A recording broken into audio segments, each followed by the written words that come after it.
माता की आज श्री समर्थ धोंडराज महाराज यांच्या पवित्र नगरीत आपण आज जो संघर्ष मोर्चा काढलाय, या मोर्चामध्ये स्वर्गीय बापूसाहेब वेसोडे यांचा वसा आणि वारसा सांगणारे आमचे निलेश भाई आज बरोबर आहे. जगदंब चॅरिटेबल ट्रस्ट मार्फत सामाजिक व राजकीय आपलं अस्तित्व तयार करणारे दिगंबर दादा बरोबर आहे. पडूसचे नगरसेवक 5 आमच्या बरोबर आहे. आमचे केदारांना मार्गदर्शक जे अध्यात्मात आपल्या बरोबर प्रत्येक वेळी आपल्याला काहीतरी एक जाणीव करून देतात असे ज्येष्ठ मार्गदर्शक आमच्या बरोबर आहे. आमचे भैया मंगेश विसोडे, गणेश भैया आणि आपण सर्वजण आज एक संघर्ष काढला केलेला आहे. कशासाठी? या करवाढीसाठी. दादा आपल्या 2-3 याच्यात मागावर बघायची बोलण्यात आलं की आपण एक 5-7 महिन्यापूर्वी इथं बरोबर का आलो नाही. तर दादा आम्ही अनेक तुमची दिलगिरी व्यक्त करतो की आपण बरोबर आलो नाही, ही आपली चूक आहे. पण पलूसकरांनो एक लक्षात ठेवा की आम्हाला बरोबर येण्यासाठी तुमचीच जर आज गरज पडली. तुमच्यामुळे आज आम्ही एकत्र आलो. की पहिल्यांदा आम्ही काँग्रेसवाल्यांचा आभार मानतो की तुम्ही आम्हाला एकत्र केलं, याच्याबद्दल आम्ही तुमचं पहिल्यांदा आभारी आहे. त्याच्यानंतर मी तुम्हाला एक सगळ्यात महत्त्वाची सूचना देतो. दादा तुम्ही 2-3 दिवसांपूर्वी बोलला, धनाजी कुमार आमचे बोलले की आपण मोर्चा 2-3 वेळा काढला, लोकांचा प्रतिसाद भेटत नाही.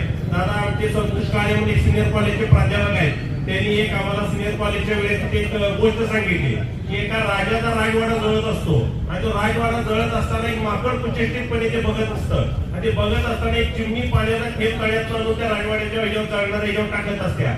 तर ते टाकत असताना ते माकड त्या कुचेष्टीमध्ये त्या चिमणीला म्हणतं की एवढा मोठा राजवाडा जळायला लागलाय आणि तुझ्या एका ठेमाने हे राजवाडा इजणार आहे का? तर ती चिमणी त्याला उत्तर देते की हा राजवाडा इजल का नाही मला माहित नाही, पण ज्या दिवशी हा राजवाड्याचा इतिहास लिहिला जाईल ती माझं नाव इजवणाऱ्या यादीत असेल, बघत बसणाऱ्या यादीत नसेल. तसं दादा उद्या पलूसचा इतिहास लिहिला जाईल. आपण नशेच्या विरोधात काढलेला मोर्चा असो, परवा 13 वर्षीय बालिकेवर झालेला अन्याय असो, आपलं नाव संघर्ष करणाऱ्या यादीत असेल. त्यामुळे आपण दादा इथून पुढे रस्त्यावरची लढाई करावी लागेल. सभागृहात काय असेल ते तुम्ही आता बघून घेताय.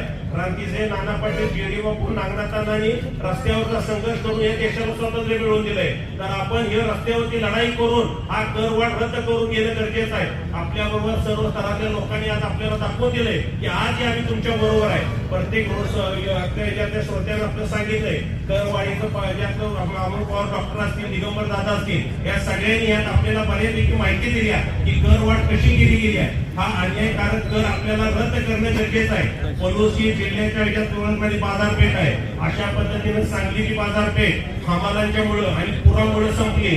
जर पलूस सुद्धा अशाच पद्धतीने कर वाढ आणि अन्य कर जर वाढवत गेलो तर पलूस मधला व्यापार संपल, बाजारपेठ संपल.